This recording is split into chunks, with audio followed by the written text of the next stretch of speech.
লক্ষ্মীপুর ৩০০ ডাকছে আজ নতুন ভোরে। রেজাউল ভাইয়ের কণ্ঠে আশা জেগে উঠুক ঘরে ঘরে। দাঁড়িপাল্লা জিতলে বলে সত্যের হবে জয়, অন্যায় আর শোষণের দিন হবে হবেই করে। দাঁড়িপাল্লা ওরে দাঁড়িপাল্লা, রেজাউল ভাইয়ের দাঁড়িপাল্লা, দাঁড়িপাল্লা রেজাউল ভাইয়ের দাঁড়িপাল্লা।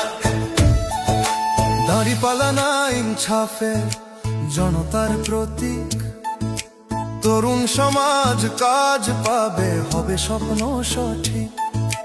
কাজ পাবে সব মানুষ ভাই, থাকবে না আর ভয়। অর্থনৈতিক মুক্তির পথে লক্ষ্মীপুর সদরে গো। শিক্ষায় গড়ব দক্ষ নাগরিক, হাতের কাজ হাতে। কৃষক শ্রমিক যুব সমাজ সবাই সমান পথে। চাঁদাবাজি বৈষম্য যাবে, আইন হবে